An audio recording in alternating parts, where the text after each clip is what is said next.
अस्सलाम वालेकुम dear students, उम्मीद है आप सब खैरियत से होंगे। हमारा आज का जो लेक्चर है ये कोड ऑफ सिविल प्रोसीजर का फर्स्ट लेक्चर है और code of civil procedure law gate के लिए बहुत ही इंपॉर्टेंट है। जैसे कि आप सबको पता है कि हमने जो ये कंप्लीट बैच स्टार्ट की थी, तो इस बैच के अंदर जो भी स्टूडेंट रजिस्टर होगा उसको हम कंप्लीट 100% पासिंग गारंटी दे रहे थे। इन केस अगर वो फेल हो जाता है तो उसका next session free of cost होगा। अब ऐसे स्टूडेंट्स जो कि खुद से ही नहीं पढ़ते, जो कि हमारे टेस्ट सीरीज़ ही ज्वाइन नहीं करते, क्लासेस ही अटेंड नहीं करते, तो उनके लिए हम हरगिज़ रिस्पॉन्सिबल नहीं हैं। हम सिर्फ और सिर्फ उन स्टूडेंट्स के लिए रिस्पॉन्सिबल है जो कि जिस तरीके कार से हम उनको लेके चलते हैं, जिस तरीके कार से हम उनको प्रॉपर बताते हैं कि आपने इस तरीके कार से स्टडी करनी है, और वो स्टडी करते भी हैं। ठीक है, क्योंकि प्रीवियस जो हमने सब्जेक्ट कवर किया था कानून शहादत ऑर्डर का, आपने देखा कि बहुत ही डेप्थ के अंदर हमने कवर किया। इसी तरीके से आगे 9 सब्जेक्ट्स जो हैं आपके, वो भी इसी तरीके से one by one each and every corner हम डिस्कस करेंगे। अब अगर देखा जाए तो लॉ गेट के जो 10 सब्जेक्ट्स हैं, इन 10 सब्जेक्ट्स के अंदर नियर अबाउट कोई 700 प्लस सेक्शन आर्टिकल्स बन जाते हैं। तो इनको किस तरीके से मेमोराइज किया जाए, क्या स्ट्रेटेजी है जिसकी वजह से हम इनको अच्छे तरीके से याद कर सकते हैं। सबसे पहली चीज़ कि आपने करना क्या है कि आपने जो भी आपके बैरेक्ट्स हैं, उन बैरेक्ट्स को अच्छे तरीके से गो थ्रू करना है। मेरा लेक्चर, मेरी क्लास आपने तब लेनी है कि जब आप इस क्लास के अंदर आके बैठे हैं। फॉर एग्जांपल अभी आज हमारा जो लेक्चर है वो कोड ऑफ सिविल प्रोसीजर का, तो लेक्चर सुनने से पहले ही आपके सारे सेक्शंस जो हैं कवर हो चुके हैं, यानी कि खुद से आप पढ़ के आ चुके हों। अगर आप खुद से नहीं पढ़ते और यहाँ आके डायरेक्ट क्लास लेते हैं, डायरेक्ट आके मेरा लेक्चर सुनते हैं, तो फिर वो लेक्चर आप सुनने का कोई फ़ायदा नहीं। उसके सुनने का फ़ायदा इस वजह से नहीं है क्योंकि आपने एक कान से सुना, दूसरे कान से उसको निकाल दिया, आप भूल जाएंगे। जब आप किसी भी एक लेक्चर को, उस लेक्चर को सुनने से पहले आपने क्या किया, आपने अच्छे से उन सेक्शंस को, उन आर्टिकल्स को अच्छे से गो थ्रू किया। जब आप उन सेक्शंस, उन आर्टिकल्स को अच्छे तरीके से गो थ्रू करने के बाद जो भी कन्फ्यूजन, जो भी क्वेश्चंस आपके होंगे, वो क्रिएटेड होंगे आपके माइंड में। उसके बाद फिर आप जब हमारा लेक्चर सुनेंगे, जब आप मेरी क्लास अटेंड करेंगे, तो आपकी सारी क्यूरीज क्लियर हो जाएंगी। क्यूरीज क्लियर होने का मकसद ये कि वो लाइफ टाइम आपको याद रहेंगी। इसलिए मैं स्टूडेंट्स को हमेशा कहता हूँ कि पहले खुद से जाके पढ़ें घर पे, उसके बाद ही नेक्स्ट क्लास को ज्वाइन करें, नेक्स्ट क्लास जो है आप अटेंड करें।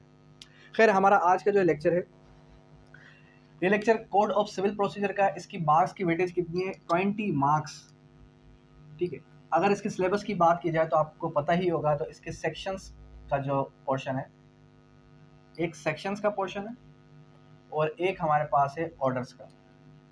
सेक्शंस की बात की जाए तो सेक्शंस के अंदर सेक्शन 1 से लेके सेक्शन आपका आ जाता है 12 तक, फिर आ जाता है सेक्शन 15 से लेके सेक्शन नंबर 20 तक, फिर आ जाता है सेक्शन 47, फिर 75, फिर 96, फिर 104, फिर 115, फिर 151। ठीक है, इसी तरीके से फिर अगर हम ऑर्डर की बात करें तो ऑर्डर के 1 फिर आ जाता है ऑर्डर 6 से लेके 9 तक। अक्सर स्टूडेंट्स कंफ्यूजन में होते हैं कि 6 के बाद 9 है, 6, 7, 8, 9। ठीक है, फिर उसके बाद कौन सा ऑर्डर है, फिर उसके बाद आ जाता है आपका ऑर्डर 39, फिर 41, फिर 43। ये ऑर्डर्स हैं। अब एक चीज़ आपने अच्छे तरीके से याद रखनी है, वो कौन सी चीज़, वो कौन सी बात है, वो बात ये है कि आपके 10 मार्क्स यहाँ से पक्के हैं, 10 मार्क्स यहाँ से पक्के हैं, क्योंकि पोर्शन इसका लेंदी है और मार्क्स की वेटेज कितनी है, 20। ऐसा नहीं है, ऐसे पॉसिबिलिटी है कि वो ऑर्डर के पोर्शन में से 10 से 12 सवाल दे दे, लेकिन मैक्सिमम हमेशा ऐसा ही होता रहा है कि वो मार्क्स कहाँ से देता है आपको, 10 सेक्शंस पोर्शन से दे देगा, 10 जो है ऑर्डर पोर्शन से दे देगा। आज का हमारा जो लेक्चर है वो कौन सा है, वो है सेक्शंस पोर्शन का। सेक्शन 1 से ऑनवर्ड आज हम डिस्कस करेंगे। सेक्शन 1 हमेशा बात किस चीज़ की करता है, सेक्शन 1 हमेशा बात ही करता है आपके प्रिलिमिनरी की। अब एक चीज़ आपने याद रखनी है कि इसकी date of enactment, date of enforcement कौन सी है। एक बात याद रख लें, हमेशा सीपीसी की डेट ऑफ इन्फोर्समेंट आपको याद रहेगी। वो बात ये है कि जो डेट ऑफ इन्फोर्समेंट सीपीसी की है और लिमिटेशन एक्ट की, दोनों की सेम है। वो कौन सी डेट है, वो है 1 जनवरी 1909। ठीक है, ये डेट ऑफ इसकी इन्फोर्समेंट है। फिर उसके बाद क्या आ जाता है, उसके बाद दिस एक्ट में be called code of civil procedure, it shall extend to the whole of Pakistan. फिर नेक्स्ट आ जाता है सेक्शन 2, बहुत ही important, definition class. Definition classes आपने एनी हाउ 2 से 3 बार पढ़नी पड़ेगी, क्योंकि इस डेफिनेशन क्लासेस से भी आपके 2 से 3 सवाल आते हैं। लास्ट टाइम उसने क्वेश्चन दिया कि कोड इंक्लूड डैश, सवाल क्या था, code include dash as per section 2 sub clause 1, as per section 2 sub clause 1 code includes rules.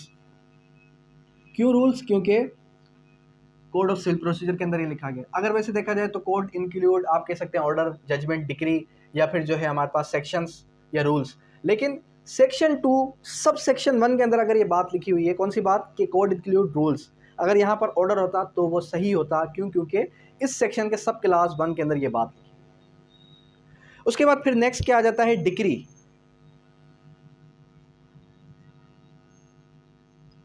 अब ये जो वर्ड डिक्री है, एक चीज आपने याद रखनी है, इसकी डेफिनेशन क्या कहती है, इसकी डेफिनेशन कहती है decree means the formal expression of any adjudication which regards any matter in controversy of the suit और मे बी आइदर प्रिलिमिनरी और फाइनल।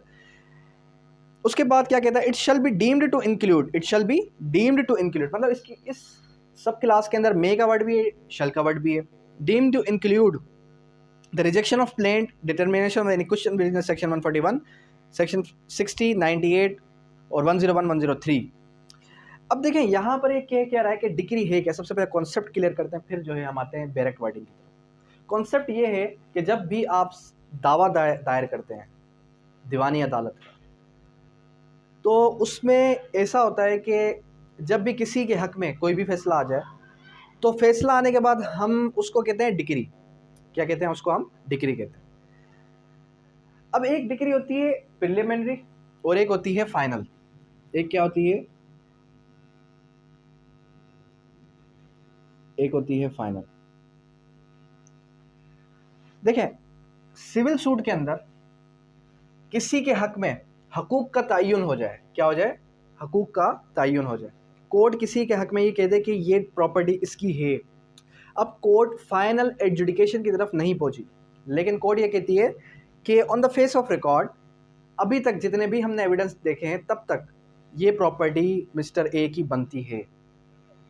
तो कोर्ट क्या करेगी, कोर्ट एडवर्स पार्टी को डायरेक्शन दे देगी कि आपने क्या करना है, आपने प्रॉपर्टी फिलहाल के लिए इनको पोजीशन दे देनी है। तो ये प्रिलिमिनरी डिक्री उसके हक में पास हो गई। फाइनल डिक्री, फाइनल डिक्री का मतलब ये कि जब कोर्ट को आफ्टर कंक्लूजन ऐसा लगे कि अब ये प्रॉपर्टी इसकी नहीं बनती बल्कि उसकी बनती है, तो प्रॉपर्टी किसकी है, मिस्टर बी की है, तो कोर्ट ये कहेगी कि ये प्रॉपर्टी आप क्या करें, ये प्रॉपर्टी आप जो है इसको दे दें वापस। ठीक, किसको दे दें, इस शख्स को वापस दे दें। अब यहाँ पर होता कुछ यूँ है कि डिक्री की डेफिनेशन में और ऑर्डर की डेफिनेशन में बहुत ही सिमिलर ऐसा एक वर्ड है जो कि दोनों में एक जैसा है। वो भी मैं आपको आगे चल के डिफ्रेंशिएट क्लियर करवाता हूँ कि इन दोनों में आखिर ऐसा क्या डिफरेंस है जिसकी वजह से अक्सर स्टूडेंट्स कंफ्यूज होते हैं। डिक्री की डेफिनेशन क्या है, हकूक का तयन, किसी के हक में कोई फैसला दे देना, चाहे वो प्रिलिमिनरी भी हो सकता है, चाहे वो फाइनल भी हो सकता है। अब यहाँ पर बैरक की वर्डिंग तरफ आए, means the formal expression, word क्या है, formal expression of an adjudication regards the court expressing the conclusively determines the rights of the parties. तो वो डिक्री क्या कर रही है, decree means conclusively determines rights of the parties. Word क्या है, conclusive determines rights of parties. ये word, ये लाइन आपने याद रखनी है। फिर सेकंड लाइन क्या याद रखनी है, it shall be deemed to include the rejection of plaint, कि इसके अंदर रिजेक्शन ऑफ प्लेंट भी काउंट होगी। क्या काउंट होगी, रिजेक्शन ऑफ प्लेंट। उसके बाद फिर क्या आ जाता है, उसके बाद नेक्स्ट डेफिनेशन की तरफ आते हैं कि parties to decree. Parties to decree का मतलब ये है कि डिक्री के अंदर कौन कौन सी पार्टीज आती हैं।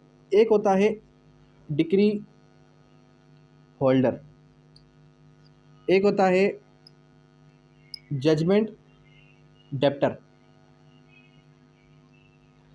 डिक्री होल्डर कौन होता है, decree holder means a person in whose favour a decree has been passed. Definition ही यही कहती है, क्या, a person in whose favour a decree has been passed, ऐसा शख्स जिसके हक में जो है डिक्री पास हो चुकी है उसको हम कहते हैं डिक्री होल्डर। अब a person against whom a decree has been passed, ऐसा शख्स जिसके खिलाफ डिक्री पास हुई है उसको हम क्या कहेंगे, judgment debtor. Judgment debtor, debtor किसको कहते हैं? मकरूज, कि जजमेंट उसके खिलाफ आई है, जजमेंट उसके खिलाफ आई है तो उसको हम क्या कहेंगे? वो जजमेंट का मकरूज है, ठीक है। अब इसके क्लासेस भी आप किस तरीके से रखेंगे? एक तो डिक्री, ऑर्डर, जजमेंट, ये तीनों में से कोई एक सवाल तो आता ही आता है। डिक्री का क्या है? Section 2 subsection 2। ऑर्डर का क्या है? Section 2 subsection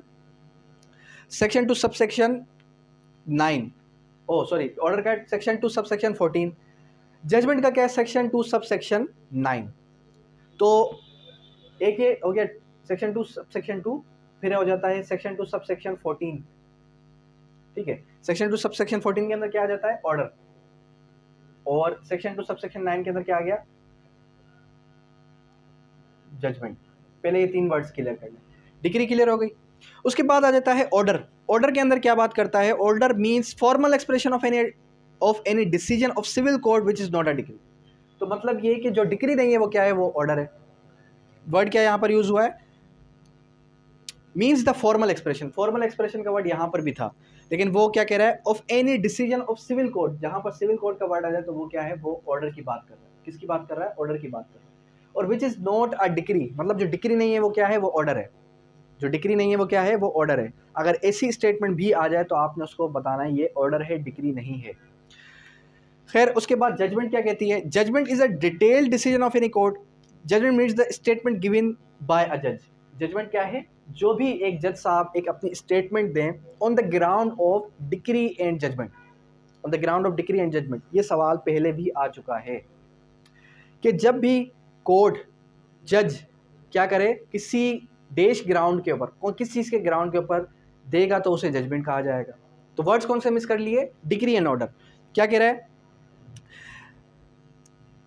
word? यहाँ पर देखें क्या है? Judgement means the statement given by a जज on the ground of a decree और ऑर्डर। डिक्री और ऑर्डर, ये सवाल ऐसा ही ऐसा 7 जनवरी वाले टेस्ट में आ चुका है। उसके बाद क्या आ जाता है? उसके बाद आ जाता है for district. District means the local limits of jurisdiction of civil court of original jurisdiction. मतलब कि डिस्ट्रिक्ट क्या है? जाहिर सी बात है, सिविल के अंदर हम डिस्ट्रिक्ट कोड कहते हैं, जो कि सिविल की जुरिस्डिक्शन बनती है पूरे के पूरे एक ज़िले के अंदर, उसको हम क्या नाम देते हैं? डिस्ट्रिक्ट कोर्ट का। उसके बाद क्या जाता है? Foreign court. फॉरेन कोर्ट यानी कि ऐसी कोई अदालत जो कि पाकिस्तान के अंदर लोकेट नहीं करती, पाकिस्तान से बाहर लोकेटेड है। उसके बाद आ जाता है आपका government pleader. Government pleader includes officer appointed provincial government form all function expressly imposed this code on the government. Government pleader जाहिर सी बात है जो सरकारी वकील होता है उनको गवर्नमेंट प्लीडर कहा जाता है। फिर उसके बाद आ जाता है आपका जजमेंट डेटर, ये मैंने आपको क्लियर करा दिया। सेक्शन 2 सबसेक्शन 10 और सेक्शन 2 सबसेक्शन इसका क्या है? Section 2 subsection 3। तो ये सब क्लासेस भी आपने याद रखने हैं, ठीक है। उसके बाद नेक्स्ट प्रोविजन क्या आ जाती है? Legal representative means a person who in law represent the state of the disease person. क्या नाम दिया? Legal representative. ऐसा शख्स जो कि क्या करे? मुर्दा शख्स की प्रॉपर्टी को रिप्रेजेंट करे, और वो एडवोकेट भी हो सकता है, कोई फ्रेंड भी हो सकता है। Disease person and includes any person who intermediates with the state of deceased person where the party choose to issue the representative character the person who is devolved in the death of the party। फिर वही बात आ गई कि जब किसी शख्स की death हो जाए उसके बाद वो क्या करेगा? लीगल रिप्रेजेंटेटिव अपॉइंट कर सकता है। वो सन भी हो सकता है, वो कोई फ्रेंड भी हो सकता है, कोई भी हो सकता है। फिर उसके बाद नेक्स्ट क्या है? Means profit. इसको अक्सर जो है स्टूडेंट्स कंसेप्शन है कि ये जो वर्ड है वो क्या है? वो मेसली प्रॉफिट है, लेकिन वर्ड क्या है यहाँ पर? वर्ड है आपका यहाँ पर मीन्स प्रॉफिट। सेक्शन 2 सबसेक्शन ये यहाँ पर आ जाता है आपका 11। Section 2 subsection 11। 10 के अंदर क्या था?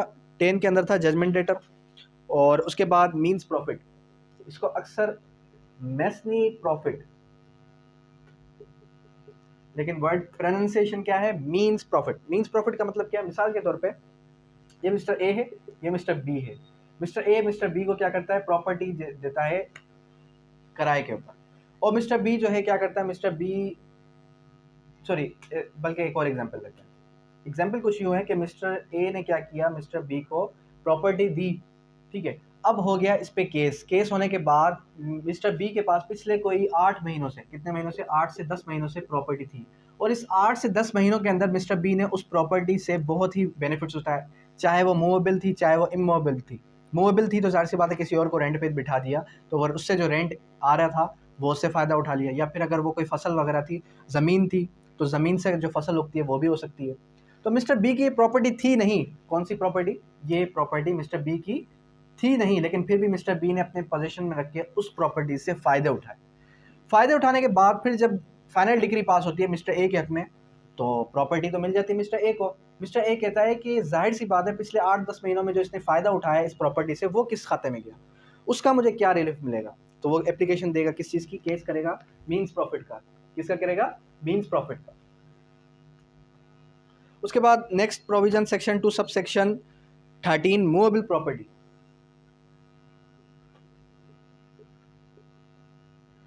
Movable property, movable property. अब देखें मूवेबल प्रॉपर्टी की एक्चुअल डेफिनेशन कहाँ पर है। अब ये डेफिनेशन आपको एक्चुअल मिलेगी जर्नल क्लासेस एक्ट के अंदर, जहाँ पर एक्चुअली बताया गया कि मूवेबल प्रॉपर्टी की डेफिनेशन आखिर है क्या। लेकिन सिविल प्रोसीजर के तहत movable property includes growing crops, includes word क्या याद रखना है, ग्रोइंग क्रॉप्स। जो ग्रोइंग क्रॉप्स हैं वो भी मूवेबल प्रॉपर्टी के अंदर काउंट होते हैं। क्यों, क्योंकि वो रिमूव हो सकते हैं, वो जो है पर्टिकुलर एक पर्पस की वजह से उगाए गए हैं। उसके बाद क्या जाता है, pleader. Pleader means any person who can appear और प्लीड अनदर एडवोकेट, वकील, मतलब जो भी वकील है, जो भी एडवोकेट है, वो सारे के सारे किसके अंदर आ गए, आपके प्लीडर के थे। तो वकील को क्या कहा जाता है, pleader, as per code of civil procedure. फिर आ जाता है सेक्शन 2 सबसेक्शन 15। सेक्शन 2 सबसेक्शन 15 क्या कहता है, 16 क्या कहता है, 11, 12, 13, 14 हो गया, 14 के अंदर ऑर्डर पड़ा था। 16 क्या है, प्रिस्क्राइब। प्रिस्क्राइब भी मीन्स प्रिस्क्राइब्ड बाय रूल्स, ये भी आपने याद रखना है कि prescribed bye 16, 17 prescribed by rules का वर्ड याद रखना। फिर उसके बाद आ जाता है सेक्शन 2 सबसेक्शन 18। सेक्शन 2 सबसेक्शन 18 ने क्या बात की, सेक्शन 2 सबसेक्शन 17 पब्लिक ऑफिसर। अब ये पब्लिक ऑफिसर की जो डेफिनेशन है, पीपीसी के अंदर यही डेफिनेशन पब्लिक सर्वेंट की है। पीपीसी के अंदर यही डेफिनेशन पब्लिक सर्वेंट की है, और सीपीसी के अंदर यही डेफिनेशन किसकी है, पब्लिक ऑफिसर की है, जिसके अंदर एवरी जज, every person service in Pakistan, कोई भी शख्स जो कि इन सर्विस इन पाकिस्तान है। फिर उसके बाद क्या बताता है, उसके बाद बताता है एवरी कमीशन गेजेटेड ऑफिसर, जो कि 17 स्केल में। फिर every person who holds in virtue office empowered by the keep any person in confinement, जो कि किसी को कन्फाइन करने का इख्तियार भी रखता हो। और फिर उसके बाद आ जाता है any person who holds any office, any person who holds any office by virtue of person of the government whose duty is such officer prevent officers to give information of such offense। मतलब police हो गए, XYZ, ये सारे के सारे gazetted officer हो गए। ये पूरी की पूरी एक लंबी लिस्ट बता दी गई किसके अंदर, सेक्शन 2 सबसेक्शन 17 के अंदर। और यही डेफिनेशन आपको कहाँ मिलेगी, पीपीसी के अंदर।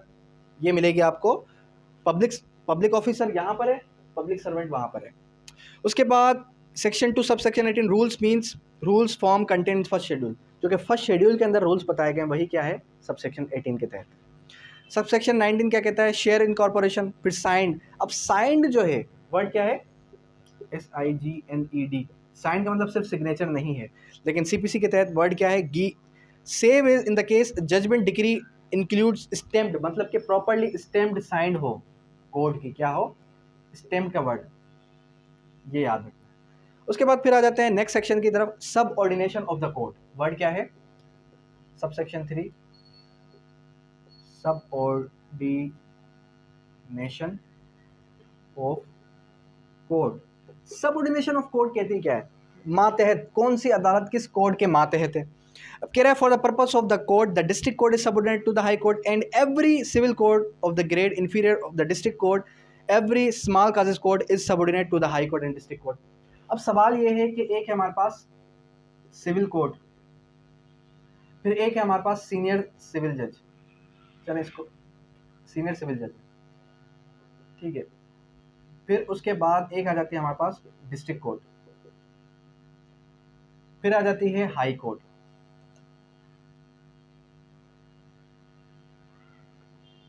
ठीक है। तो ये आपने सीनियर सिविल जज। अब देखें सवाल ये है कि हाई कोर्ट के मातहत कौन कौन सी कोर्ट्स हैं। हाई कोर्ट के मातहत डिस्ट्रिक्ट कोर्ट भी है, हाई कोर्ट के मातहत सिविल कोर्ट भी है। डिस्ट्रिक्ट कोर्ट के मातहत कौन सी है, डिस्ट्रिक्ट कोर्ट के मातहत सिविल कोर्ट भी है, डिस्ट्रिक्ट कोर्ट के मातहत आपकी स्मॉल काजेस कोर्ट्स, ये भी है, जहाँ पर पिटी मैटर्स आते हैं, छोटे छोटे मामला, वो उसे हम कहते हैं स्मॉल काजेस कोर्ट्स, वो भी उसके सबऑर्डिनेट है।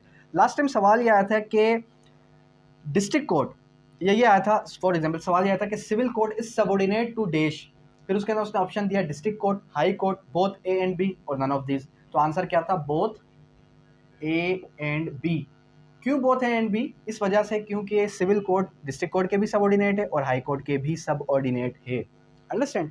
तो ये चीज़ आपको क्लियर हो गई यहाँ पर। उसके बाद सेक्शन 4(7) का है, in the absence of any specific provision of contrary nothing in this code shall be deemed to limit और अदरवाइज इफेक्ट एनी स्पेशल और लोकल लॉ। मतलब कि जहां पर भी स्पेशल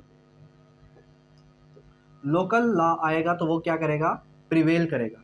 स्पेशल और लोकल लॉ के अंदर अगर कोई और प्रोसीजर बताया गया है तो आपने उसको फॉलो करना है, अदरवाइज आपने code of civil procedure CPC को फॉलो करना है। अब कोड ऑफ सिविल प्रोसीजर की शॉर्ट फॉर्म क्या है? सीपीसी। लेकिन जर्नली इसकी शॉर्ट फॉर्म ये नहीं है। इसकी शॉर्ट फॉर्म किसने रखी, क्या रखी, इसके पीछे कोई बैकग्राउंड नहीं है। आपने ये याद रखना है कि कोड ऑफ सिविल प्रोसीजर का क्या फुल नाम है? The code of civil procedure. तो खैर ये भी सवाल एक दफ़ा आ चुका है कि पीपीसी की फुल फॉर्म क्या है। पीपीसी की फुल फॉर्म है the Pakistan penal code. Pakistan penal code नहीं है।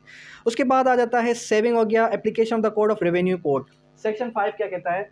Section 5 revenue codes. Revenue codes के बारे में सेक्शन 5 ने सिंपली इतनी बात की कि जितने भी रेवेन्यू के मामला हैं उसमें सीपीसी इन्वॉल्व नहीं होगा, उसमें कोड ऑफ सिविल प्रोसीजर का कुछ भी नहीं जाए। लैंड रेवेन्यू एक्ट के तहत आप वो मुकदमा फाइल करेंगे किसी रेवेन्यू कोड के अंदर, ठीक है। रेवेन्यू कोड का वो मैटर रेवेन्यू कोड में ही चलेगा, ठीक है। और आप जो है उसका सीपीसी के साथ कोई भी कनेक्शन नहीं। उसने सिंपली सेक्शन 5 ने इतनी बात की। कल हम क्या करेंगे? कल हम सेक्शन 6 से ऑनवर्ड, पिक्यूनरी जुरिसडिक्शन से ऑनवर्ड डिस्कस करेंगे। काइंड्स ऑफ जुरिसडिक्शन क्लियर करेंगे कि जुरिसडिक्शन की ही कितनी काइंड्स है, जैसे कि पर्सनल जुरिसडिक्शन है, जैसे कि पिक्यूनरी जुरिसडिक्शन है, ठीक है। इसी तरीके से कुछ एक दो और भी काइंड्स है, तो वो हम डिस्कस करेंगे। फिर उसके बाद इंपॉर्टेंट सेक्शन कौन सा आ जाता है आपका? सेक्शन 10 और 11। इन दोनों में क्या मेन डिफरेंस है, इसको किस तरीके से प्रॉपरली आपने याद रखना है, ये भी हम इंशाल्लाह कल क्लियर करेंगे। अब यहाँ तक कोई क्यूरी, कोई क्वेश्चन है तो आप कर सकते हैं। Thank you, that's all.